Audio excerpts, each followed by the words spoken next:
নমস্কার ভক্তবিন্দুরা, আমি আজকে যে বিষয়ে আলোচনা করব সেটা হচ্ছে পঞ্চামৃত।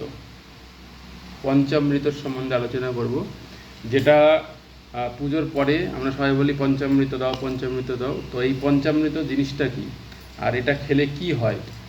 এর আধ্যাত্মিকের সঙ্গে সঙ্গে সায়েন্টিফিক কারণও আছে যে এই পঞ্চামৃত খেলে কি হয়। তো পঞ্চামৃত যে জিনিসটা সেটা সম্বন্ধে আজকে আমরা বলবো, আমি বলবো আপনাদেরকে। আপনাদের শুনে যদি ভালো লাগে অবশ্যই কমেন্ট বক্সে জানাবেন।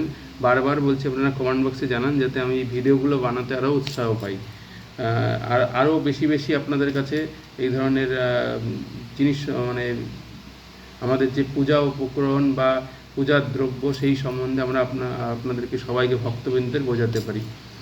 তো তার জন্য আমাকে উৎসাহিত করবেন এবং জানাবেন, বা আমি যেটা আপনাদের বলবো তার থেকে যদি বেশি আপনারা জানেন বা কোনো কিছু সম্বন্ধে যা আমার জানা নেই সেটাও হতে পারে, তো সেটা সম্বন্ধেও আপনারা কমেন্ট বক্সে জানাবেন যে শাস্ত্রীজি এটার থেকে এটাও আরও হয়। তো আমি সেটাতে আরও খুশি হব, যাতে আমার যেটা জানা নেই সেটা আপনাদের কাছ থেকে শিখতে পারবো, কারণ শেখার কোনো শেষ নেই। আমি যেটা মানি, আমি সর্বা নই, আমি সব জেনে বসে নেই। অনেকে আমাকে অনেক কিছু বলে, আলাদা করে ফোনও করেছে অনেক সময়। আমি সেই জ্ঞানগুলো পেয়ে আমি আপ্লুত এবং আমি খুব আনন্দিত, তো যাতে তাদের কাছ থেকে আমি আরও কিছু শিখতে পেরেছি।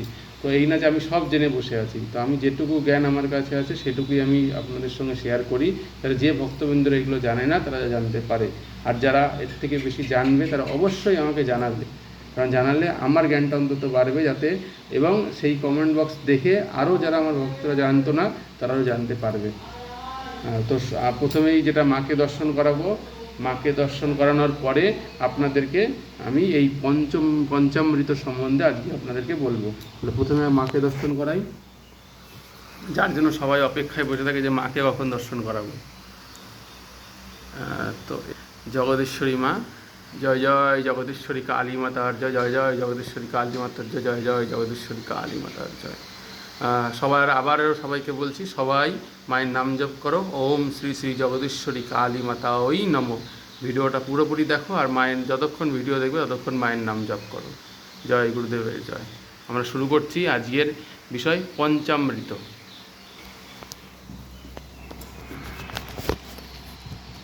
পঞ্চামৃত কথার অর্থ হচ্ছে অমৃত।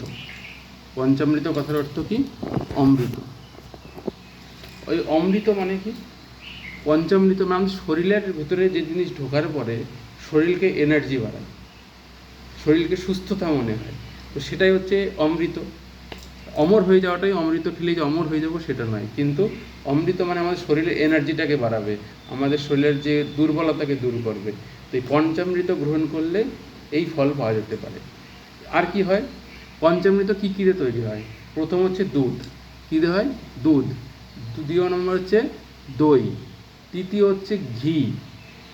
চতুর্থ হচ্ছে মধু। আর লাস্ট হচ্ছে মিস্ত্রি। মিস্ত্রি যদি না থাকে, মিস্ত্রির বদলে তুমি চিনি আপনারা ব্যবহার করতে পারেন। তাহলে কী কী তৈরি হয়? দুধ, দই, ঘি, মধু আর মিস্ত্রি।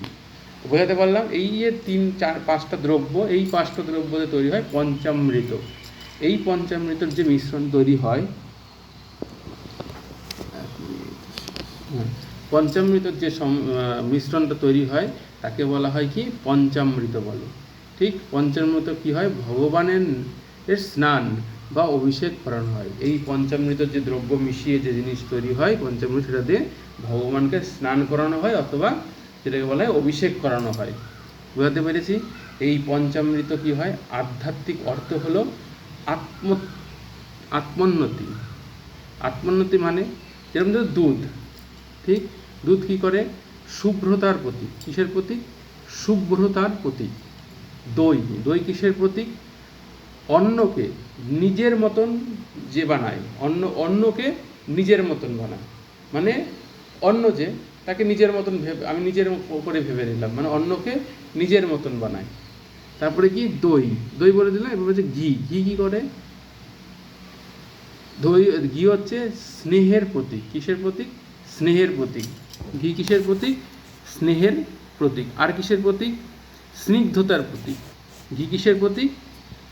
স্নেহের ও স্নিগ্ধতার প্রতীক, অর্থাৎ স্নিগ্ধ ও স্নেহের প্রতীক। তারপরে কি ঘি হয়ে গেল, এরপরে মিশ্রি, মধু।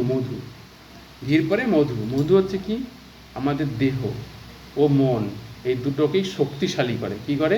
শক্তিশালী করে। তাহলে দেহ আর মনকে শক্তিশালী করে হয়ে ওঠে। আর কি জীবনে সফলতা পেতে পারো এর থেকে। বোঝা গেল? এটা গেল কি মধু। এরপরে কি মিশ্রি। মিশ্রিতে কি থাকে? ভিটামিন থাকে, মিনারেল থাকে, অ্যামোনিও অ্যাসিড থাকে। ঠিক আছে? অ্যামাইনিও অ্যাসিড বলে। কি বলে?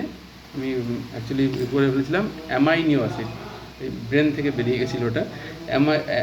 অ্যামাইনিও অ্যাসিড থাকে। তো এইগুলো কি করে? এইগুলো যখন টোটাল মিশ্রণ তৈরি হয়, এই শব্দে যখন টোটাল মিশ্রণ তৈরি হয়, এছাড়া কী থাকে? আমাদের কার্বোহাইড্রেট থাকে। এতে কী হয়? রোগ প্রতিরোধ করে। এই সমস্ত মিশ্রণ যখন তৈরি হয়, ঠিক আছে, তৈরি হওয়ার পরে কি হয়? অতিরিক্ত মাত্রা এগুলো খাওয়া উচিত না। এটা যখন তৈরি হওয়ার পরে মধ্যে ক্যালসিয়াম তৈরি হয়। কী তৈরি হয়? এতে কী হয়? রোগ প্রতিরোধ ক্ষমতা বাড়ে। ঠিক আছে? নিয়মিত যদি তুমি পুজোর সময় এটাকে খেলে কি হয়? শরীরের দুর্বলতা দূর হয়, উজ্জ্বলতা বাড়ে, কিন্তু অতিরিক্ত মাত্রায় খাওয়া ঠিক নয়। বুঝতে পারলাম? তাহলে কি বললাম? দুধ থেকে কী হয়? শুভ্রতার প্রতীক। দই কি? স্নিগ্ধতা ও স্নেহের প্রতীক। তারপর হচ্ছে ঘি। ঘি হচ্ছে কি? একটা হচ্ছে ঘি হচ্ছে স্নিগ্ধতা ও স্নেহের প্রতীক। তারপরে মধু। মধু হচ্ছে দেহ ও মনকে শক্তিশালী হয়ে ওঠে, জীবনে সফলতা পেতে পারো। আর মিশ্রি, এতে ভিটামিন, মিনারেল এই সমস্ত জিনিস কী থাকে? ভিটামিন থাকে, মিনারেল থাকে, আর কি থাকে? এক ধরনের অ্যাসিড থাকে। তার নাম হচ্ছে কি আমাদের? তার নাম হচ্ছে অ্যামাইনো অ্যাসিড। ঠিক আছে? এই 5 রকমের উপকরণ যখন একসঙ্গে মিশ্রিত হয়, তোর মধ্যে পাওয়া যায় হচ্ছে ক্যালসিয়াম। ঠিক আছে? ক্যালসিয়াম, ভিটামিন, প্রোটিন ও কার্বোহাইড্রেট। এতে কী হয়? রোগ প্রতিরোধ ক্ষমতা বাড়ায়। প্রতিদিন যদি অল্প অল্প করে এটাকে সেবন করা যায়, তাহলে কী হয়? উজ্জ্বলতা বাড়ে, ত্বক ভালো থাকে। ঠিক আছে? আর অতিরিক্ত মাত্রায় সেবন করা উচিত নয়। এটা গর্ভবতী যারা, তারাও পঞ্চামৃত খাওয়া তাদের জন্য ভালো। কিন্তু তাদের যখন পঞ্চামৃত দেওয়া হয়, তখন একটা মন্ত্র পড়ে দেওয়া হয়। মন্ত্রটা এখন আমি বলতে পারবো না, মানে বলবো না, কারণ মন্ত্রটা ভিডিওতে বলাটা ঠিক হবে না। তো যেহেতু ভিডিওতে বলা ঠিক হবে না, তো ওই জন্য মন্ত্র আমি বলবো, ওইটা এখন বলছি না। যদি কারো শোনার ইচ্ছা হয় মন্ত্র, তো আমাকে কমেন্ট করে জানাবে। তো বিভিন্ন ক্রিয়ার সময় মন্ত্র ব্যবহার করা হয়। তো আমি যেহেতু গর্ভবতী মহিলার জন্য এটা, যদি কেউ এরকম থাকে তাহলে আমাকে বলবেন। বা মন্দিরে আসলে যখন পঞ্চামৃত আমরা দিই, তখন গর্ভবতী কোনো মহিলা থাকলে যদি নেয়, তখন তাকে আমরা এই মন্ত্র জপ করে তাকে ওটা দেওয়া হয়, যাতে তার ফল ভালো সে লাভ করতে পারে। বুঝতে পারলাম? সবাইকে নমস্কার। আবারও সমস্ত ভক্তবৃন্দ সবাই ভালো থাকবেন, সুস্থ থাকবেন। মা সবাইকে ভালো রাখবে। মায়ের মন্দিরে আসুন, মাকে দর্শন করুন, আর মায়ের নাম বাড়িতে বসে জপ করুন। জয় জয় শ্রী জগদীশ্বরী কালী মাতার জয়। জয় জয় গুরুদেবের জয়। জয় মা। মা গো।